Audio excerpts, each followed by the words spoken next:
அஸ்ட்ரோசைன் channel வாயிலாக உலகெங்கும் வாழ்ந்து கொண்டிருக்கும் சகோதர சகோதரிகளுக்கு அன்பார்ந்த வணக்கங்கள் மற்றும் வாழ்த்துக்கள். இன்றைய பதிவு 2025 பிப்ரவரி மாத ராசி பலன்கள். இந்த பிப்ரவரி மாதத்தில் ரிஷப மனையில் குரு பகவான் வக்ரமாக இருந்தார் அல்லவா? இப்போ இந்த பிப்ரவரி மாதம் 4ஆம் தேதி என்று வக்ர நிவர்த்தி அடைகிறார். 2 கிரக பயிற்சிகள் இந்த பிப்ரவரி மாதத்தில் நடக்க இருக்கிறது.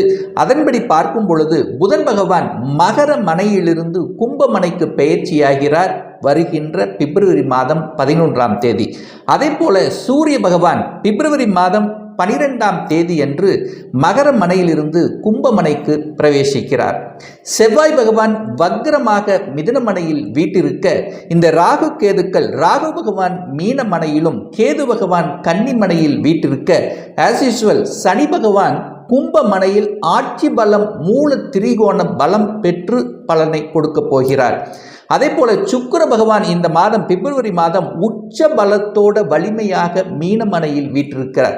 ஸோ இந்த கிரக அமைப்புகளை வைத்துக்கொண்டு இந்த பிப்ரவரி மாதத்தில் என்ன மாதிரியான பலன்கள் எப்படி இருக்கும், எதை செய்யலாம் எதை செய்யக்கூடாது, இந்த மாதம் நல்லபடியாக அனைத்து காரியங்கள் ஜெயமாக என்ன மாதிரியான தெய்வ வழிபாடு உகந்தது என்பதை பற்றித்தான் இந்த பதிவில் நம்ம டீட்டெயிலாக பார்க்க போகிறோம். அதற்கு முன்னால் நம்முடைய சேனலை நீங்கள் ஃபர்ஸ்ட் டைம் பார்ப்பவர்கள் என்றால் மறக்காம சப்ஸ்கிரைப் பண்ணிக்கிங்க. கன்னிராசி அன்பர்களே, இந்த பிப்ரவரி மாதம் என்ன மாதிரியான பலனை தரும் அப்படின்னு பார்க்கும் பொழுது, உங்கள் ராசிநாதன் லக்னநாதன் என்று சொல்லக்கூடிய புதன் பகவான் 5ஆம் இடத்துல போய் உட்கார்ந்திருக்கார். பூர்வ புண்ணிய ஸ்தானம், பஞ்சம ஸ்தானம் என்று சொல்லக்கூடிய 5ஆம் இடத்தில் அமர்வது ஒரு அற்புதமான ஒரு அமைப்பு. 5ஆம் இடத்தில் அமர்ந்து கொண்டு குருவினுடைய பார்வை பெற்றிருப்பது அதைவிட உங்களுக்கு ஒரு சிறப்பு. அப்போ ராசி அதிபதி நன்றாக இருக்கிறார். அடுத்த லக்னத்தில் பார்த்தீங்கன்னா கேது உட்கார்ந்துருக்கார். இருந்தாலும் அந்த லக்னத்தை சுக்கிரன் பார்க்கிறார். உங்களுக்கு யோகத்தை தரக்கூடிய ஒரு கிரகம் இந்த கன்னிராசி என்பவர்களுக்கு சுக்கிரன் சொல்லுவேன். அந்த சுக்கிரன் உச்ச பலம் பெற்று லக்னத்தை பார்ப்பதாலும் குரு பகவான் லக்னத்தை பார்க்கறதாலும் இந்த மாதம் முழுவதும் உற்சாகமாக சந்தோஷமாக எந்த ஒரு காரியமாக இருந்தாலும் அது நற்பலனை கொடுக்கக்கூடிய விஷயமாக இருக்கும்.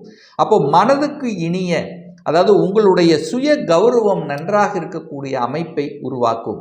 அங்கே கேது இருக்கிறதுனால நல்ல ஞானத்தை கொடுக்கும். எதை எப்படி எந்த இடத்தில் எதை செய்யணும் என்ற புத்திசாலித்தனம் ஞானம் என்பது இந்த மாதம் அதிகமாகவே இருக்கும் இந்த கன்னிராசி அன்பர்களுக்கு. அப்போ ராசிநாதன் ராசி அதிபதி சிறப்பாக இருக்கக்கூடிய ஒரு அற்புதமான ஒரு மாதம் இந்த பிப்ரவரி மாதம்.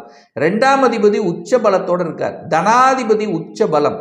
அப்போ என்ன, பொருளாதாரத்தில் உங்களுக்கு எந்த குறைவும் ஏற்படுத்த போவதில்லை. ஏதோ ஒரு வகையில் உங்களுடைய பாக்கெட்டில் பணம் வந்துடும். 10 நாளில் பணம் கரைஞ்சிருச்சுன்னா கூட 11ஆவது நாளில் உங்கள் பாக்கெட்டில் ஏதாவது ஒரு மூலையில் இருந்து பணம் வரக்கூடிய அமைப்பு இருக்கும்.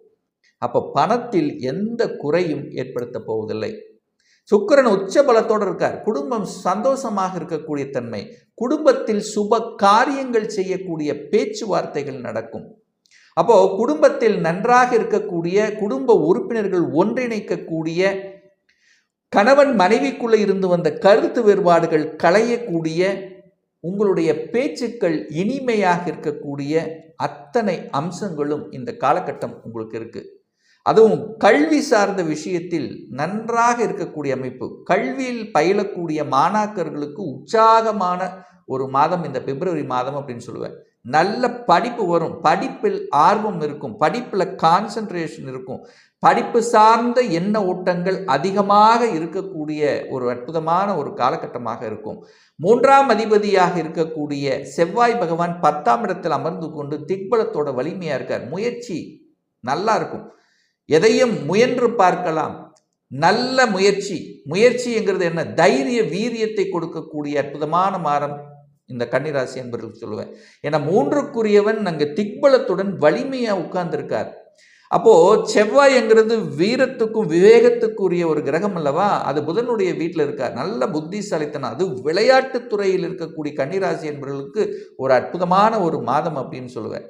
அதே சமயத்தில் பார்த்தீங்கன்னா குருவினுடைய பார்வை 3ஆம் இடத்தில் இருக்கு. மனம் நன்றாக இருக்கும். மனம் கொஞ்சம், ஏன்னா சனி பார்க்குதல்லவா, அப்போ கொஞ்சம் தடுமாற்றத்தை கொடுத்தாலும் மறுபடியும் நேர் வழிக்கு செல்லக்கூடிய அமைப்பை உருவாக்கிவிடும்.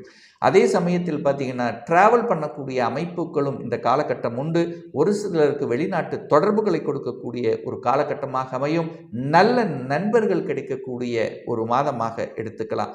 4ஆம் அதிபதியாக இருக்கக்கூடிய அந்த குரு பகவான் 9ஆம் இடமான பாக்கியஸ்தானத்தில் இருப்பதும், அந்த குருவும் சுக்கிரனும் பரிவர்த்தனை பெற்று பரிவர்த்தனை யோகத்துடன் இருக்கக்கூடிய அற்புதமான ஒரு காலகட்டம் என்று சொல்லுவேன். அப்போ குருவும் நல்லா இருக்க போகிறார், சுக்கிரனும் நல்லா இருக்க போகிறார். அப்போ 4ஆம் இடத்தின் தன்மைகளை உங்களுக்கு கொடுக்க போகிறது. தாய் நன்றாக இருக்க போகுது, தாய் வர்க்கம் நன்றாக இருக்க போகிறது, தாய் சார்ந்த பிரச்சனைகள் களைவதற்குண்டான தன்மை. தாயை போய் பார்ப்பீங்க, ரொம்ப நாள் பார்க்காதவங்க தாயை போய் பார்க்கக்கூடிய அமைப்பு இருக்கு. தாயினுடைய சொத்துக்கள், தாயின் மூலமாக நல்லவைகள் கிடைக்கக்கூடிய தன்மை, தாய் சந்தோஷமாக இருக்கக்கூடிய தன்மையை உருவாக்கும். ஒரு வீடு வண்டி வாகனம் வாங்குவதற்கு உகந்த காலகட்டமானு கேட்டீங்கன்னா சுக்கிரன் உச்ச பலத்தோடு இருக்கார். வண்டி வாகனத்துக்கு காரக கருத்தாக இருக்கக்கூடிய சுக்கிரன் உச்ச பலத்தோட குருவினுடைய வீட்டில் இருக்கார். அப்போ என்ன ஆசைப்பட்ட இந்த மாதம் ராசி அதிபதி நல்லா இருக்கு. அப்போ வண்டி வாங்கணும்னு ஆசையாக இருந்தால் நிச்சயமாக வாங்கிடுவீங்க, அதில் எந்த குறையும் இல்லை. அதே சமயத்தில் வீடு வாங்கக்கூடிய எண்ண ஓட்டங்களையும் கொடுக்கும். ரொம்ப நாளாக ரியல் எஸ்டேட் துறையில் அப்படியே ஒரு மாதிரி டல்லாக இருந்தவங்க இப்போ ரியல் எஸ்டேட் துறையில் இருக்கக்கூடியவர்களுக்கு நல்லது நடக்கக்கூடிய மாதம்.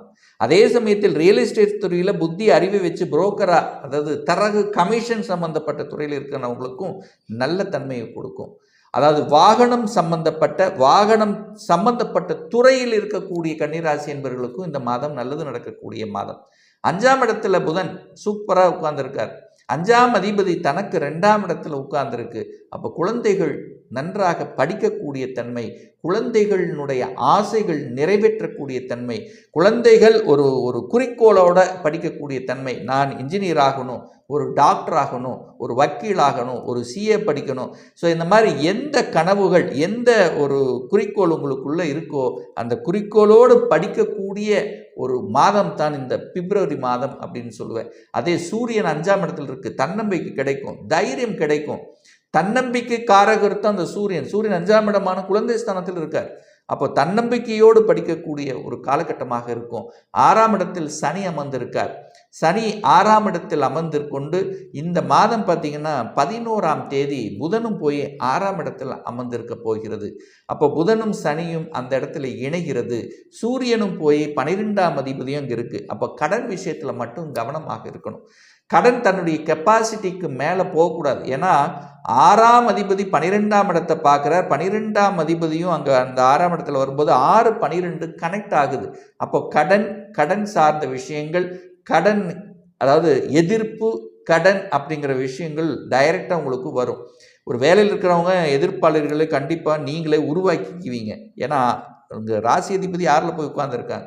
அப்போ நீங்கள் போய் எதிர்ப்பாளரை போய் உட்காந்துருக்கீங்க. அப்போ நீங்கள் எதையாவது ஒன்று பேசி இன்னீங்க அப்படின்னா அது உங்களுக்கு எதிர்ப்பாக கிளம்பக்கூடிய தன்மை உருவாக்கிறோம். அப்போ வளைவு நெளிவு சுழிவாக வேலை சம்பந்தப்பட்ட விஷயத்தில் செயல்படுத்தி கொள்ள வேண்டும். இந்த பிப்ரவரி மாதம் 11ஆம் தேதிக்கு அப்புறங்கிறத ஞாபகத்தில் வச்சுக்கோங்க. 7ஆம் இடத்தில் சுக்கிரன் இருக்கிறது நல்லது. கலத்திரஸ்தான அதாவது கலத்திரத்தை கொடுக்கக்கூடிய சுக்கிரன் உச்சபலத்தோடு இருக்கிறதுனால திருமண வாய்ப்புகள் கைகூடும். ரொம்ப நாளாக கன்னிராசி என்பவர்களுக்கு திருமணம் நடக்கலை, அதுக்கான முயற்சி எடுத்துகிட்டு இருக்கிறேன், தடையாக இருக்கிறவங்க இந்த மாதம் ஒரு சந்தோஷமான செய்தி கொடுக்கக்கூடிய காலகட்டம். அது சுக்கிரன் ராகுவோடு சேர்ந்திருக்கார். வெளிநாட்டு மாப்பிள்ளை கிடைக்கும், அந்நிய மதத்தின மாப்பிள்ளை கிடைக்கும். அதாவது சொந்த பந்தத்தை விட்டு வெளியில் ஒரு வாழ்க்கை துணை அமைக்கக்கூடிய சந்தர்ப்ப சூழ்நிலைகளை இந்த காலகட்டம் உருவாக்கும். அதே சமயத்தில் வெளிநாட்டுக்கு போகக்கூடிய வாழ்க்கை துணை அமையும். அதாவது ஒரு வரன் பார்க்குறீங்க, நான் வெளிநாட்டு மாப்பிள்ளை அல்லது வெளிநாட்டில் இருக்கக்கூடிய வெளிநாட்டில் செட்டில் ஆகணும் அப்படிங்கிற தன்மையில் இருந்து அந்த வரனை தேடிக்கொண்டு இருக்கக்கூடிய கன்னிராசி என்பவர்களுக்கு அது செட் ஆகக்கூடிய அமைப்புங்கிறது இந்த காலகட்டம் உண்டு. அப்போ 7க்குரியவன் 9ஆம் இடத்தில் இருக்கிறதுனால நிச்சயமாக ஏற்கனவே திருமணமாகி டிவோர்ஸ் ஆகி 2ஆம் திருமணத்துக்காக செய்யணுங்கிற நினைச்சிட்டு இருக்கிறவங்க சரி, அல்லது இதுவரைக்கு 2ஆம் திருமணம் செய்யணுங்கிற எண்ணம் கொடுக்காதவர்கள் கூட இப்போ இந்த மாதம் கொடுக்கக்கூடிய அமைப்பை உருவாக்கிவிடும். அப்போ 2ஆம் திருமணம் செய்யக்கூடிய அந்த எண்ண ஓட்டத்தை கொடுக்கக்கூடிய ஒரு காலகட்டம் இந்த பிப்ரவரி மாதம் அப்படின்னு சொல்லுவேன். 9ஆம் இடம் பாக்கியஸ்தானத்தில் குரு உட்கார்ந்துருக்கார். அப்போது குரு அப்படிங்கிறது கடவுள். அந்த கடவுளினுடைய அனுகிரகம் என்பது இந்த மாதம் உண்டு. உங்களுடைய குலதெய்வத்துக்கு சென்று வரக்கூடிய பாக்கியம்ங்கிறது இந்த காலகட்டம் நிச்சயமாக உண்டு அப்படின்னு சொல்லுவேன். இதில் மாற்று கருத்தை கிடையாது. அதாவது மற்றவர்களுக்கு பொது பணியில் சமூகத்தில் ஏதாவது ஒன்று செய்யணும், சமூக காரியங்களில் ஈடுபடணும் அப்படிங்கிற என்ன ஓட்டத்தை கொடுக்கக்கூடிய ஒரு காலகட்டமாக அமையும். 10ஆம் இடத்துல செவ்வாய் திக்பலத்தோடு இருக்கின்ற காரணத்தால் அந்த செவ்வாய் என்பது உங்கள் ஜாதகப்படி ஆகாதவன் தான். 8க்குரியவன் 10ல் இருக்கிறதுனால திடீர் அதிர்ஷ்ட வாய்ப்புகள் இருக்கும். ஒரு சிலருக்கு அழுத்தம், ப்ரெஷர் இருக்கும், டென்ஷன் இருக்கும், கோபம் வரும். ஏன்னா அவர் செவ்வாய் 10ல் உட்கார்ந்துருக்கார் அல்லவா, கோபம் வரும். அவசரப்பட்டு மட்டும் முடிவை எடுத்து விடக்கூடாது. கொஞ்சம் நிதான போக்கை கையாள வேண்டும். ஏன்னா செவ்வாய் என்பது தான் இந்த கன்னிராசி அன்பர்களுக்கு ஆகாத ஒரு கிரகம்.